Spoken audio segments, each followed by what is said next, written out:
YouTube, this is Jonica, your independent pampered chef consultant. Welcome to my kitchen. I have corn chowder going, and I'm hoping I can put together a cast iron skillet cornbread before my smoke alarm goes off, because I have my cast iron heating in my oven.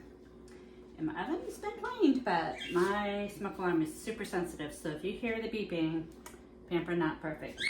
So I'm gonna go ahead and try to get this quickly.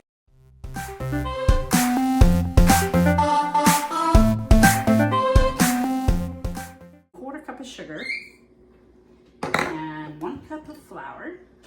Mixing this in my batter bowl. And I need 1 1/4 cups of cornmeal. So I got the 1. There's the quarter. Now I need salt, baking powder, and baking soda. So I've got my Measure-All measuring spoon. This saves me so much time, only having to get 1 spoon. There's 1 and 2 teaspoons of baking powder.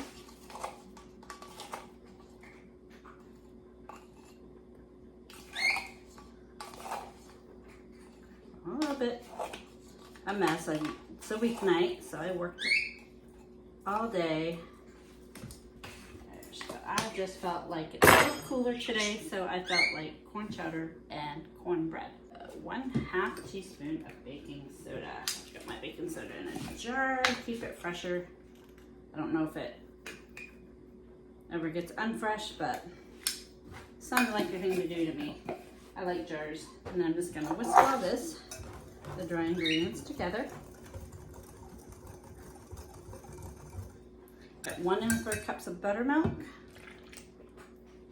Regular whole milk, and added a little bit of vinegar to sour it.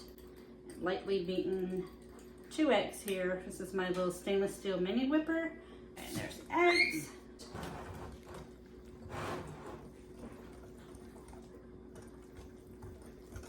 And now I've got to melt some butter. So I need 8 tablespoons of unsalted butter melted. I like to use my silicone prep bowls to melt butter. It's so easy. I'm going to use the big one just to make sure. So far I haven't had it splattered. Here's my 8 tablespoons. Add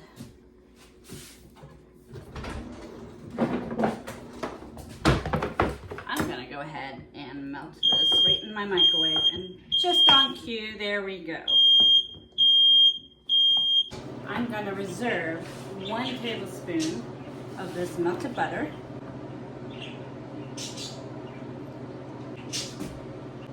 And we're going to put in all this. Look at that. This is going to be really good. So good. And now it's time to get my cast iron pan out and reduce the heat to 375. The butter goes right in here. I'm going to use the basting brush and spread it right up the sides of the pan. You need a 9-inch cast iron pan. I think this one might be an 8 or an 8.5. I'm leaving my oven mitts on, so I'm not tempted to touch my pan. This just goes right in here. I'm pouring this right in. I'm going to bake in the oven at 375 for 25 minutes. And that is my favorite way to cook cornbread. I'll be back and show you the results when it's done. Okay, look at how beautiful that is. Nice and golden. Oh, it's going to be so good. It should set for 10 minutes, but I have 2 hungry teenagers. They can't wait to eat. And I think one can't wait to get onto video games after dinner. This is the best way to cook cornbread, is in cast iron. Pampered Chef's cast iron skillet, they have a handle on each side, a shorter handle, so you don't have a long one sticking out. Take one out now. So you can see, look at how beautifully that looks. And it comes right out of the pan. I'm gonna enjoy my dinner, some corn chowder with some cornbread, and That's so good. So good. Thanks so much for watching. I hope you enjoyed my video. Please hit like, share, subscribe. Again, thanks so much.